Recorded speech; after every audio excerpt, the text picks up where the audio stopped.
Hayırlı akşamlar arkadaşlar. İnşallah 3. dersimizi bu akşam icra edeceğiz.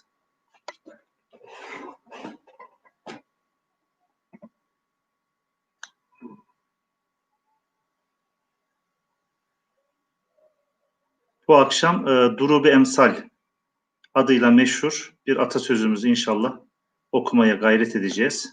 Osmanlı'nın son zamanında atasözlerini derleyen, bir araya getiren ciddi çalışmalar olmuş. Okuyacağımız kitap 1858-1859 yıllarında Aşir Efendi matbaasında basılmış Durub Emsal adlı kitabımız. Bu kitap daha önceden basılmış, manzum bir eser olarak yayımlanmış.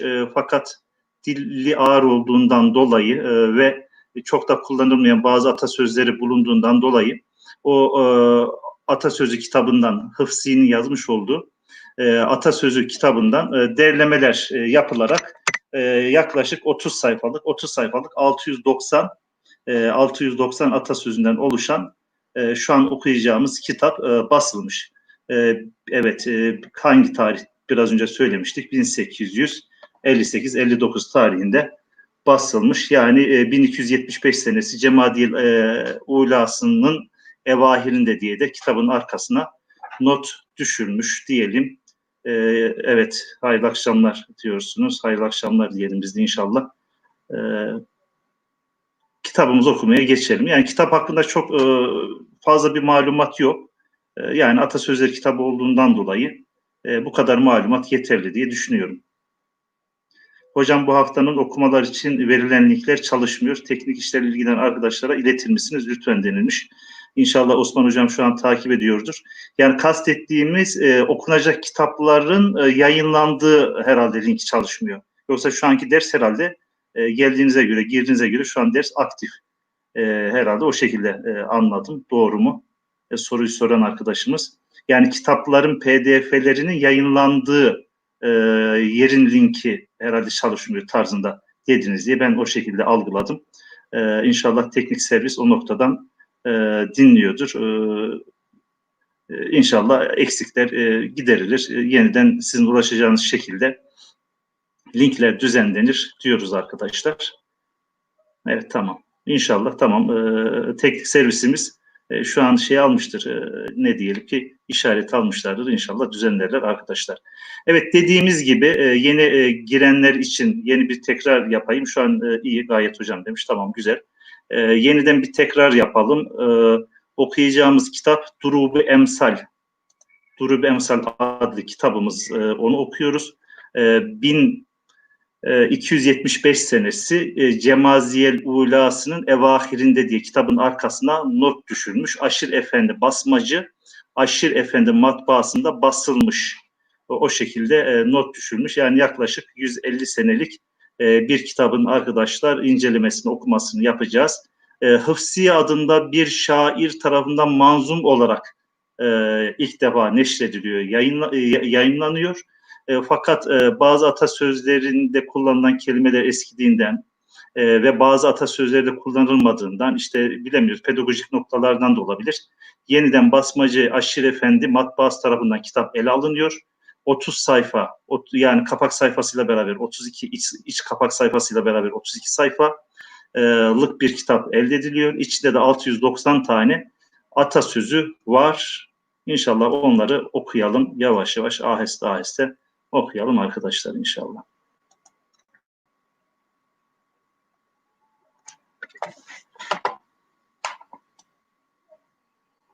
Evet, kitabımızın ilk 2 sayfası mukaddime kısmı, orayı biraz geçeceğiz. Aşağı yukarı söylediklerimin bir nevi tekrarı, ben biraz daha özetlemiş oldum. Evet, atasözleri tabii ki tasnif edilirken alfabetik sırayla ilk harfinin diyelim ki hangi alfabenin hangi harfi ise o şekilde tasnif ediliyor. Yani elif, b, t, s yani elifba, Osmanlı elifbasındaki sıralamaya göre tasnif ediliyor. Elifle başlayanlar kitabın başına, diyelim ki y ile başlayanlar, atasözleri y ile başlıyorsa kitabın en sonuna o şekilde bir tasnif gözetilmiş kitapta. Yavaş yavaş başlayalım. Harfül elif, yani elifle başlayan atasözleri. Ben yavaş yavaş okuyayım. Yani şimdi canlı derste de böyle hem mesajları takip etmek. Evet, arkadaşımız yeniden mesaj atmış. Bahsettiğin sorun hallolmuş hocam. Evet, daha önceden söylenmişti. Bugün içinde halloldu diye ben de biliyorum. Evet, Nermin Hanım demiş ki hocam ben dersinize yeni katıldım. Kitapları nasıl elde edeceğiz? Arkadaşlar Osmanlıca Dergi YouTube sayfasının altında bu derslerin tanıtım afişinin altında diyelim link var. Oradan 5 gün, 6 gün önceden ne yapabiliyoruz? Okuyacağımız kitapların PDF'lerine oradan erişebiliyoruz. Yani şöyle diyeyim, ben önümüzdeki hafta sonu bir sonraki haftanın okunacak kitapları ve ders materyalleri yayınlanıyor. Yani mesela pazartesi diyelim ki birinci ders başlıyor. İşte pazartesi başlayacak birinci dersin ders materyali hafta sonu, cumartesi, bazen cuma günü olması lazım, atılıyor ve siz o verilen linkten ne yapabiliyorsunuz? Ders materyaline ve PDF'ye ulaşabiliyorsunuz. Arkadaşlar elifle başlayan atasözlerinden yavaş yavaş başlayalım. Evet, harfül elif. Elif harfiyle başlayan atasözleri. Birinci atasözümüz, tabii ben okumaya başlamadan önce ben biraz araya konuşuyorum.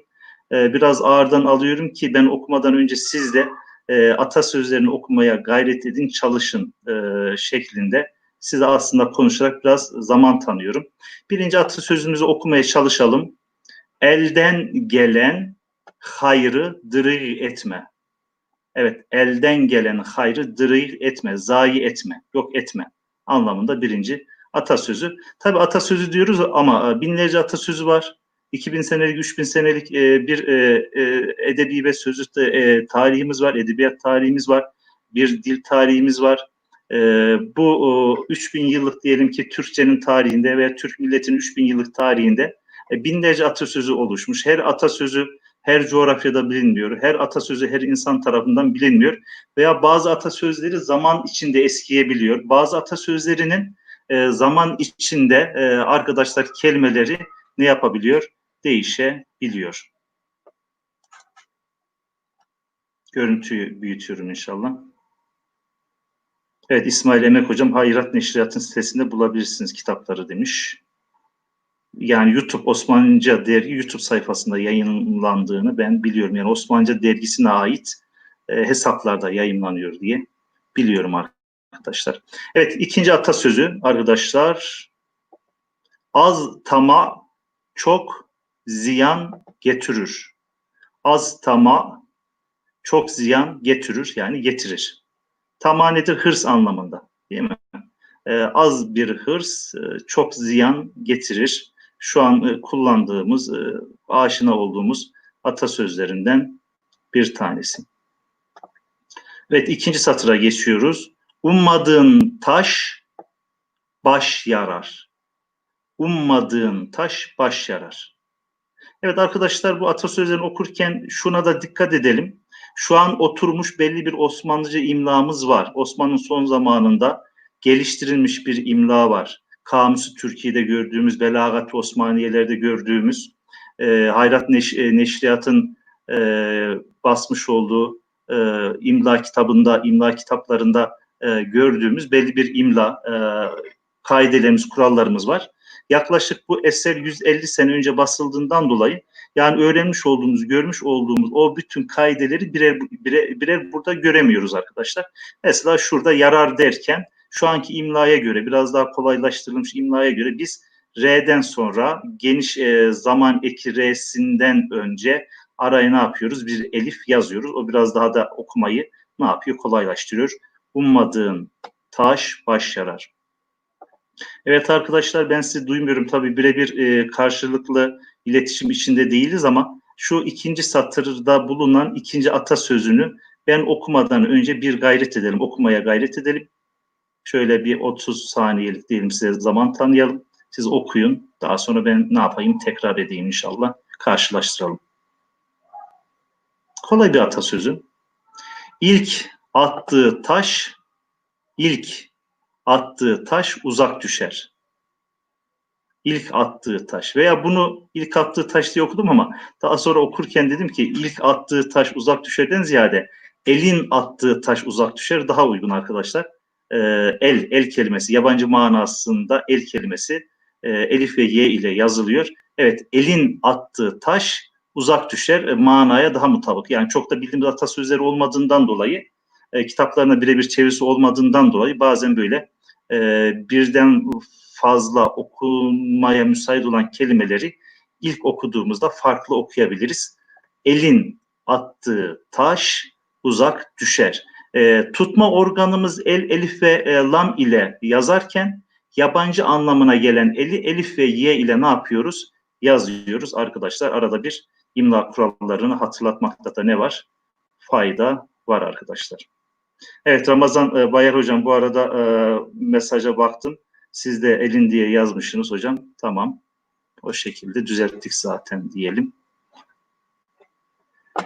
3. satıra geçtik arkadaşlar. Evet. 3. satır ilk atasözü uyur yılanın kuyruğuna basma. Yani uyuyan yılanın kuyruğuna basma anlamında uyur yılanın kuyruğuna basma. Evet. İkinci atasözümüz, 3. satırdaki ikinci atasözümüz evet, ummadık hacıyı deve üstüne yılan sokar. Evet, ummadık hacıyı deve üstünde yılan sokar. Ummadık, olmadık tarzında okunmaya müsait bir kelime. Ummadık hacıyı deve üstünde yılan sokar şeklinde okumamızda bir problem yok. Unmak şeklinde de okunabilir. Bu onmak şeklinde de okunabilir. Fakat burada unma tarzını ne yapıyoruz? Tercih ediyoruz. Nasıl okunacak, okunması gerekir? Unmak diye de okunabilir arkadaşlar. Onmak diye de okunabilir. O noktada çok sıkıntı yok. 4. satıra geçtik arkadaşlar. Alma mazlumun ahını, çıkar aheste aheste. Alma. Mesela burada alma kelimesi üzerine biraz yoğunlaşalım. Şu anki imlada biz alma derken olumsuzluk, nehi ekimizi min ve elif ile yazıyoruz. Mastar mamemizi min ve he ile yazıyoruz. Fakat bu dediğimiz gibi 150 sene önce yazılan bir kitap olduğundan dolayı daha sonra geliştirilen imla kurallarından biraz farklılıklar ne yapabiliyor? Arz edebiliyor. Evet arkadaşlar, siz ben okumadan bir sonraki atasözünü ne yapabilirsiniz? Okuyabilirsiniz. O noktada sıkıntı yok inşallah. Evet, Ali Yalçın ilk attığın taş uzak düşer demiş. Biz onu Ali hocam tahsih ettik. Anlama elin attığı taş uzak düşer. Daha uygun dur diye karar verdik. Ama daha önceden bunun transkripsiyonu yapıldıysa nasıl çevrildi ona da bakmak icap eder. Ama yani sanki manaya elin attığı taş uzak düşer daha uygun düşüyor. O şekilde karar verdik arkadaşlar. Devam edelim. Evet, 4. satır ikinci atasözü. İnsanın alacası içindedir. İnsanın alacası içindedir. Yani insanın zahiri, insanın sureti çoğunlukla onun iç halini yansıtmaz. Yani sureten bakarsın, yani gerçekten dört dörtlük gibi bir intiba uyandırabilir insanların. Yani içleri dışlarına bir çevrilse acaba o dış güzelliği kalıyor mu? O hakikate biraz ne yapıyor? İşaret ediyor. İnsanın alacası içindedir. Evet. 5. satır arkadaşlar. Öfke baldan tatlıdır. Öfke baldan tatlıdır. Öfke gelir, göz kararır, öfke gider, yüz kızarır. O atasözünde ne yapıyor bize? Hatırlattı, anımsattı. Gerçekten öfke insana geldiği zaman o öfkesini teskin etmek için elinden her geleni yapıyor. Yani yerine göre baldan daha tatlı insana gelebiliyor. İnsanın gözü karardığı zaman maalesef Allah o hallerden bizi ne yapsın? Vikaye etsin, korusun diyelim. Evet arkadaşlar, bu satırdaki ikinci atasözümüz: öfke ile kalkan ziyan ile oturur. Evet, bir daha alıyoruz. Öfke ile kalkan ziyan ile oturur.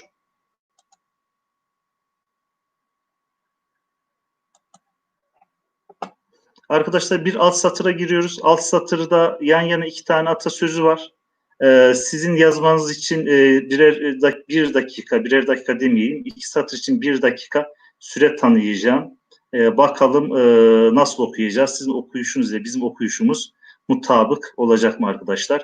Ben şu an şu satırı, işaret ettiğim satırı, burada iki tane atasözümüz var. Bir sağda, bir solda. Sizin çevirmenizi istiyorum arkadaşlar. Bakayım. Mesaj kısımlarından takip ediyorum arkadaşlar.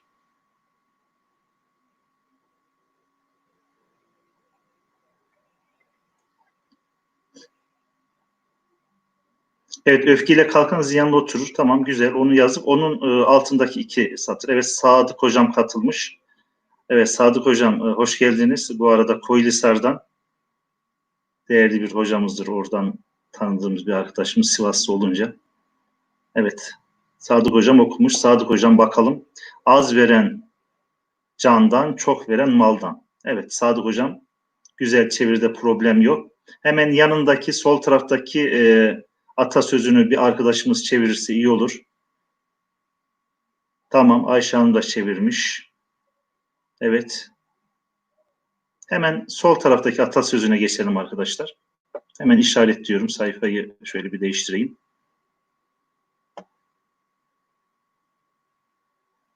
Arkadaşlar burada eski bir imladan kaynaklanan farklı bir yazım var. İki kelimede. Birinci kelimede, bir de şuradaki dördüncü kelimede. Şöyle diyeyim ben size. Y'den sonraki elifi A olarak görmeyeceğiz. Buradaki Y'den sonraki elifi A olarak görmeyeceğiz. Eski Anadolu Türkçesi imlasına göre veya erken dönem Osmanlı Türkçesi imlasına göre okuyacağız. Çünkü erken dönem veya eski Anadolu Türkçesinde elif harfleri E sesi karşılığı kullanılıyordu arkadaşlar. Onun için buradaki Y'den sonraki elif ve buradaki Y'den sonraki elifleri biz şimdiki imlaya göre A okuyoruz. Fakat eski imlaya göre yazılmış, biz buradaki elifleri ne olarak okuyacağız arkadaşlar? E olarak okuyacağız. Evet Sinan Hocam, siz bir alttaki satıra geçmişsiniz. Biraz hızlı gidiyorsunuz. Evet, bir alttan gidiyorsunuz. Aslında benim istediğim az veren candan, çok veren maldan atasözünün hemen yanındaki atasözü.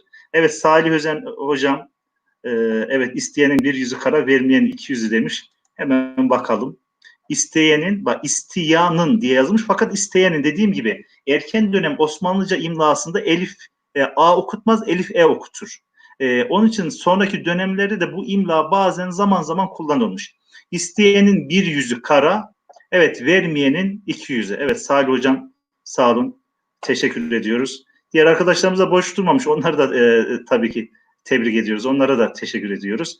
Evet, bir alttaki satıra geçtik arkadaşlar. Okuyanlar olmuş. Siz de zaten dediğimiz gibi ben araya biraz fazla laf sokuyorum. Biraz da size belki zaman kazandırmış oluyorum. Ben yavaş yavaş okuyayım. Siz de tekrar edin. Arayan Mevlasını da bulur, cezasını da. Arkadaşlar burada şuna dikkat edeceğiz. Buradaki dağ ekleri normalde bağlaçtır. Biz bağlaçları ayrı yazmak durumundayız şu anki imlaya göre. Türkiye Türkçesinde yeni alfabemizde de da, D bağlaçlarını ayrı yazarız. Fakat burada da o zaman bitişik yazılmış. Evet, bitişik yazılmış. Artık o şekilde onu ne yapacağız? Göreceğiz. O şekilde kabul edeceğiz. Arayan Mevlasını da bulur, cezasını da. Evet. Bir sonraki atasözü: öküz öldü, ortaklık ayrıldı. Evet, siz ayrıldı ifadesini nasıl yazmışsınız? Hemen bakalım. Öküz öldü, ortaklık bozuldu diye bir arkadaşımız yazmış. Şu anki tabii ki atasözünün kullanımı o şekilde, fakat demek ki o zaman o şekilde de kullanımı vardı arkadaşlar. Öküz öldü, ortaklık ayrıldı. Ayrıldı o şekilde. Normalde atasözlerinin kelimelerinin dokunulmazlığı vardır deriz. Yani bir atasözünün bir kelimesini aynı anlamdaki başka bir kelimeyle değiştiremeyiz. Fakat zaman içinde bu oluyor ister istemez. Biz kasıtlı tabii belki kullanmıyoruz ama zaman içinde oluyor. Bazı atasözlerinde bazı kelimeler eskiyebiliyor. O kelimelerin yerine yeni kelimeler halk tarafından kullanılabiliyor. O da öyle diyelim. Geçelim alt satıra. Evet, şu satır birinci atasözü, bu satırdaki birinci atasözü. Evet, öksüz çocuk kendi göbeğini kendi keser. Öksüz, annesiz demek. Eski Türkçe'de anne, ana, tabii İstanbul Türkçesinde ana kelimesi sonradan anneye dönmüş fakat eski Türkçemizde anne karşılığı bir de ök ve ögü veya ök şeklinde telaffuz edilen bir kelimemiz var. Öksüz demek annesiz demek arkadaşlar. Eski zamanda kullanılan fakat günümüzde kullanılmayan böyle kelimelerimize arada bir atıf yaparsak böyle bir güzellik olur. Eski kitapları okurken belki bize bir kolaylık sağlar. Öksüz çocuk kendi göbeğini kendi keser. Diğer atasözü az ye de bir hizmetkar tut. Bu hala kullanılır. Bizim çevremizde de kullanılan bir atasözü. Arkadaşlar biraz daha hızlı gidelim. Evet. Devam ediyoruz. Biraz yavaş gidiyorum. Biraz hızlanayım mı? O noktada bir görüş yazarsanız daha mı hızlı gidelim, daha mı çok okuyalım yoksa bu hız iyi mi? Birkaç arkadaşımız görüş bildirirse o noktadan memnun olurum arkadaşlar. Yani bu hızımız iyi mi? Biraz daha aheste mi gidelim yoksa biraz daha hızlanalım mı? Mesela en son Canan Hanım bir atasözünü çevirmiş. Canan Hanım'a veya Güler Hanım'a veya Nermin Hanım'a soralım. En son mesaj atanlar. Gidiş hızımız, okuma hızımız iyi mi arkadaşlar? Evet, tamam, iyi demişler. Arkadaşlar takip ediyoruz. Biraz muhabbet üzere. Evet, biraz muhabbet üzere gidersek daha belki iyi olur arkadaşlar. Evet, bu satıra hemen geçtik. Siz okumaya gayret edin benden önce arkadaşlar. Allah herkesin kalbine göre verir. Biraz kolay. İnsaf dinin yarısıdır. İnsaf dinin yarısıdır. Arkadaşlar bazı atasözleri de zaman içinde bazı hadislerin ne diyelim karşılığı olarak gelişmiştir. Peygamberimiz Aleyhisselatü Vesselam'ın bazı hadisi şerifleri halkımızın örfünde, günlük hayatında, kültüründe zaman içinde atasözleşmiştir. Yani bazı atasözlerin temelinde Peygamberimiz Aleyhisselatü Vesselam'ın bir hadisi veya bir ayet-i kerimenin bir meali, manası yatmaktadır. Bu okuduğumuz atasözü de biraz o atasözlerinden arkadaşlar. İnsaf dinin yarısıdır. Yarısıdır. Evet. Alta geçiyoruz. Altın, yani altın gibi olan adını bakır etme. Adını kötüye çıkarma. Altın gibi olan adını bakır etme. Yan atasözüne geçelim. Uzaktan davulun sesi hoş gelir. Gelür, eski telaffuza göre yazılmış. Ama biz onu okurken gelür diye de okuyabiliriz. Ama günümüz Türkçesiyle telaffuz edeceksek gelir diye okuyoruz arkadaşlar. Evet, alt satıra geçtik. Arada biraz bir boşluk olmuş ama bir harf silinmesi olarak ben algılamadım. Evet, herkes bir okumaya gayret etsin bu atasözünü. Arada bir harf silinmesi, bir y giderilmesi gibi düşünmeyelim. Evet, bunu elin diye okuyalım. Elin ile koymadığın şeye dokunma. Elin ile koymadığın şeye dokunma.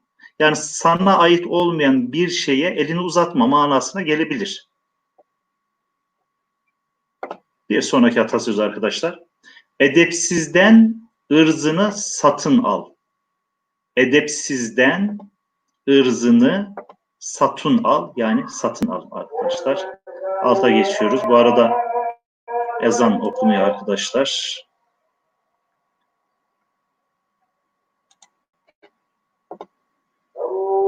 Arkadaşlar ezan okunurken şu altta 3 satır 6 tane atasözümüz var. siz okumaya çalışın. Ben de sesi arkadaşlar kısıyorum ezan bitene kadar çünkü sesler birbirine karışıyor. Ben sesi kesiyorum yani ders devam ediyor. Fakat siz okumaya gayret edin. 6 tane atasözümüzü arkadaşlar okumaya gayret edin.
Evet arkadaşlar.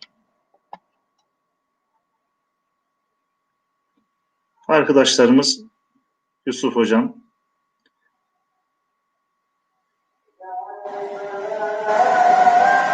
ve diğer birkaç arkadaşımız birkaç atasözünü okudular. Evet arkadaşlar burada başlayalım inşallah.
Evet, sesi açmayı unutmuşum. Tamam arkadaşlar.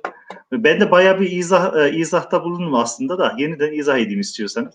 Şöyle alttan 3. atasözü. İnsan taştan pek, gülden naziktir. Yani yerine göre insan öyle bir duruş sergiler ki taştan daha sert bir duruş sergileyebilir. Bazen de öyle hallerde gülden daha böyle nazik olabilir arkadaşlar. İnsan taştan pek, gülden naziktir. 2. atasözü. İnsan nisyandan hali değildir. Yani insanoğlu unutur. İnsanoğlu unutkandır. Hatta insan kelimesinin kökü ile ilgili 2 tane görüş var. İnsan kelimesi ya nisyan mastarından türemiştir. Eğer nisyan mastarından türemiştir dersek insanoğlu unutabilir. İnsanoğlu unutkandır. İnsanoğlunun mayasında unutkanlık vardır. Bir görüşe göre insan kelimesi ünsiyet kelimesinden türetilmiştir. Yani insan her ortama alışır arkadaşlar. Her ortama alışır. Yani insanoğlu eksi 50 derece kutuplarda da yaşayabilir. Kutup dairesinde de yaşayabilir. 50 derecelik çöl sıcağında da yaşayabilir. O manayı ifade etmiş. Evet, sesi açtım. Ayşe Özcan ses yok demiş ama hocam sesiniz gelmiyor. Atasözlerini yazabilirseniz iyi olur demiş. Arkadaşlar işte bu ezandan dolayı sesi kısmıştı bu ara. Oluşan bir aksaklık. Şu an sesi açtım. Herhalde ses geliyor. Ses noktasında problem yok diye düşünüyorum. Evet, bir arkadaşımız yazarsa memnun olurum. Ses herhalde ulaşıyor diye size düşünüyorum. Ses şu an. Ayşe Hanım, evet Sinan Bey veya Sinan, evet Özden hesabıyla. Evet tamam ok demişler. Teşekkür ediyoruz arkadaşlar. İnsan nisyandan hali değildir, uzak değildir. İnsanoğlu unutur. İnsanın mayasında unutkanlık vardır. Evet alttaki satıra geçiyoruz arkadaşlar. Akşamın şeklinde eskiden telaffuzu da var. Hala yerel bazı ağızlarda akşam şeklinde de telaffuz edilebilir. Akşam şeklinde yazılmış. Akşamın hayrından sabahın şerri yeğdir. Daha üstündür, daha iyidir, yeğdir. Yeğlemek kelimesi belki siz de günlük hayatınızda kullanıyorsunuz fakat kulak aşinalığı vardır arkadaşlar.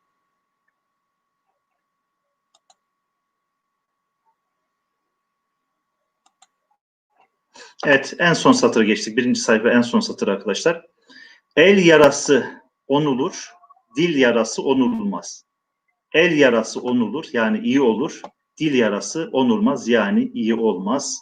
Bu da kullandığımız güncel atasözlerinden bir tanesi arkadaşlar. Bu sayfanın son atasözü. İğneyi kendine biraz eski telaffuza göre yapalım. İğneyi kendine sok, çuvalduzu ele. Evet, iğneyi kendine batır, çuvaldızı başkasına manasına. Evet arkadaşlar çuval bildiğimiz çul, torba anlamındaki çuval. Duz da çuval diken manasına Farsça diken manasına gelen bir kelime arkadaşlar. Duhten maslarından türetilmiş. Duz, evet duz, çuval duz, çuval diken yani normal küçük iğneye göre daha kalın bir iğne.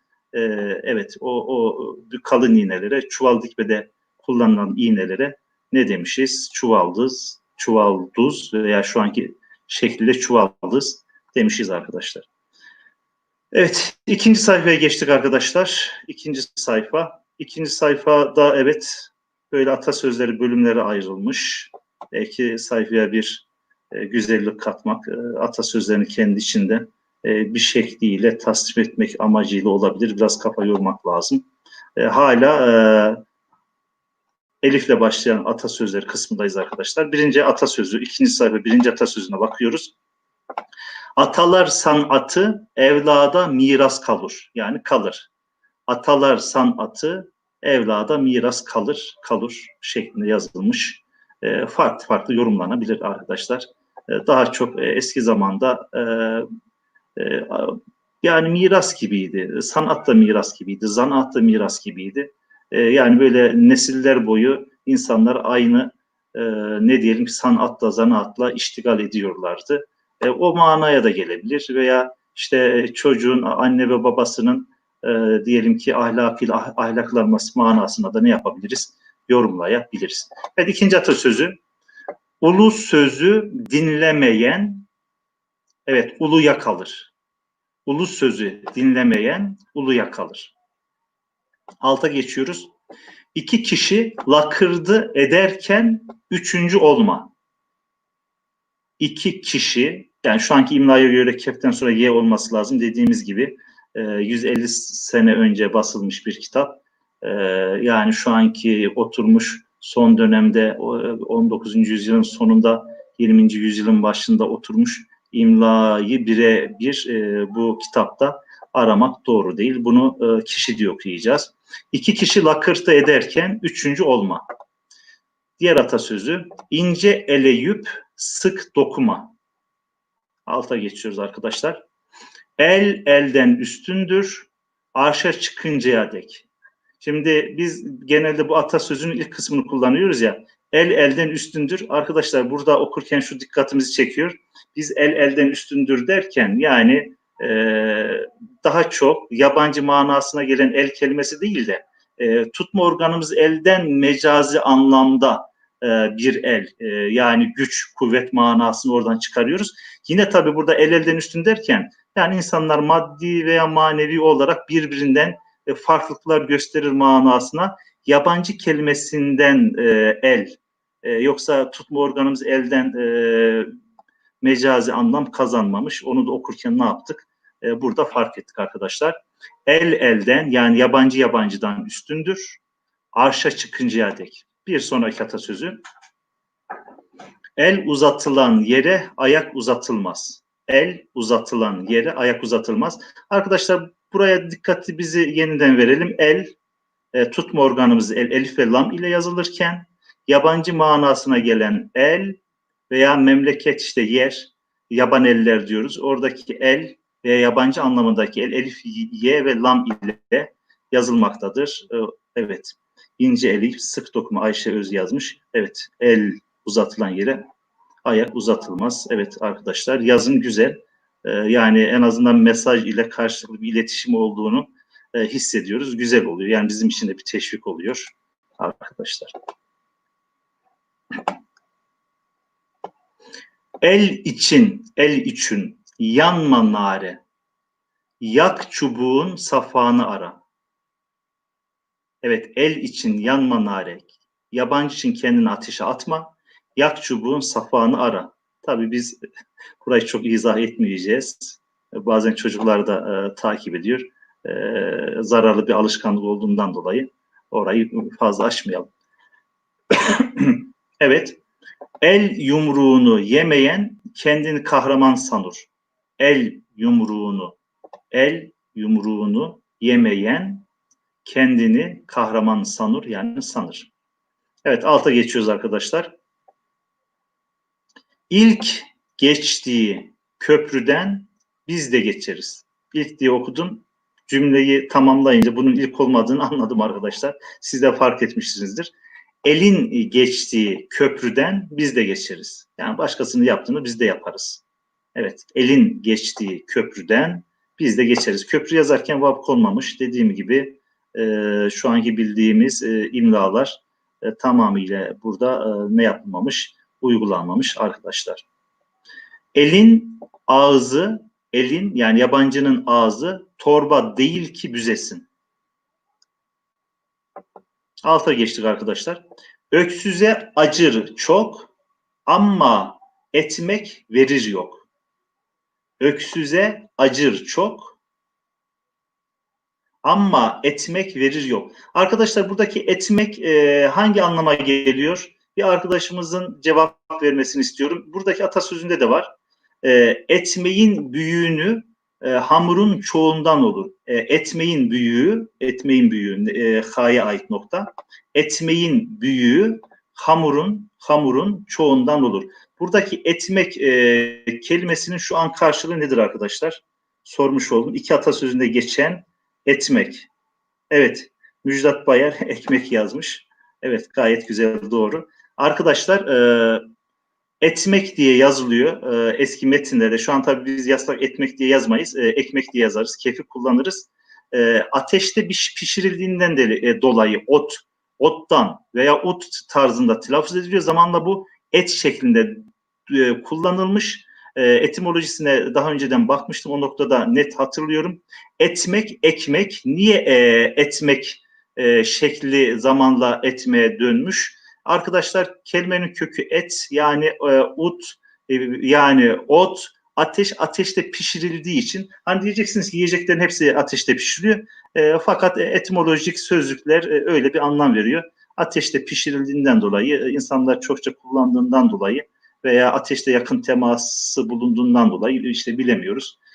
Odumaktan, udumaktan zamanla etmek, zamanla da etmek, ekmek şeklinde ne yapmış arkadaşlar?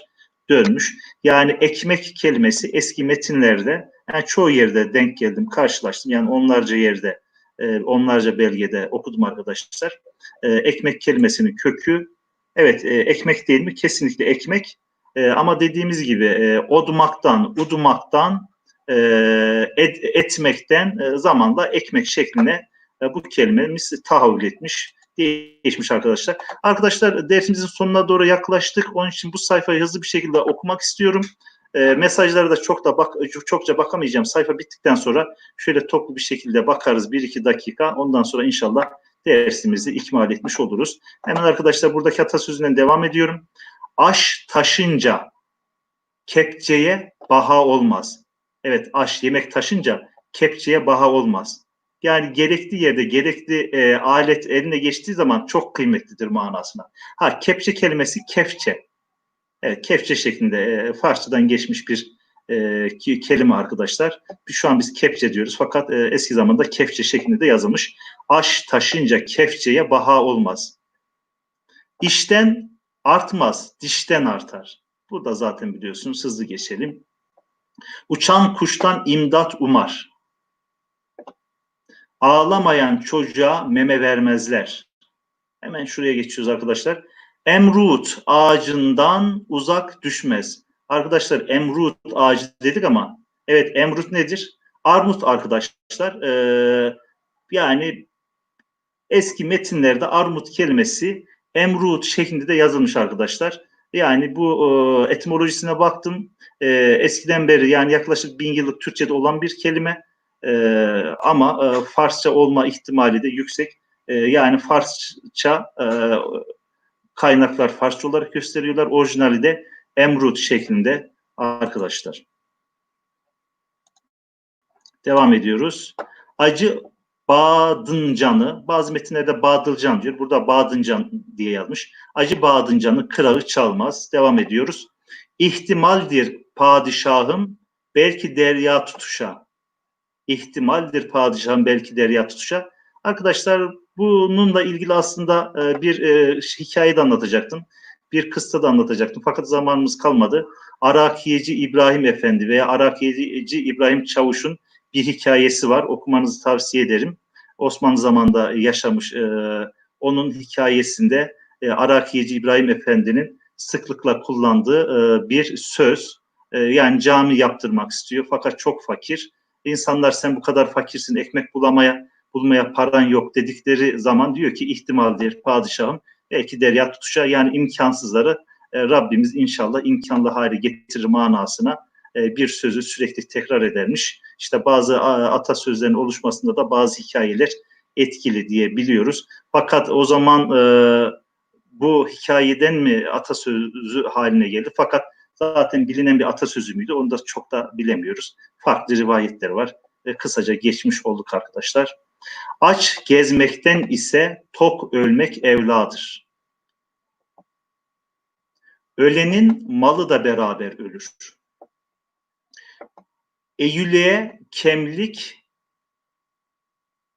ola gelmiş ola gider. Eyyüleye kötülük eskiden beri gelmiş, o şekilde devam eden bir hadise, bir durumdur. İyiliğe kemlik, kötülük ola gelmiş ola gider. Biraz hızlı gidiyoruz arkadaşlar, kusura bakmayın, süremiz bitti, 2 dakikada hatta aştı. Evet, ıslanmışın yağmurdan pervası olur. Pervası mı olur? Mim var. Arkadaşlar bunu atlamıyoruz. Islanmışın yağmurdan pervası mı olur?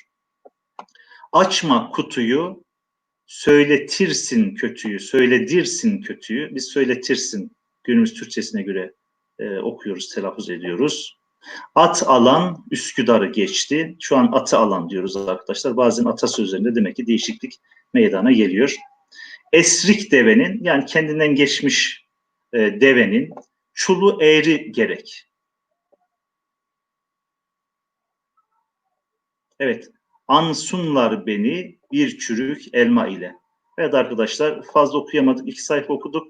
Ama bu kitabın devamını merak eden arkadaşlar inşallah verilen linkten, sayfamızda verilen linkten ne yapabilirler? İndirebilirler. Fazla değil, 32 sayfa. Zaten birkaç sayfası da boş.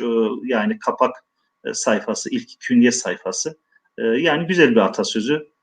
İnşallah linki zaten var, verilmiş. Linkten indirebilirsiniz inşallah.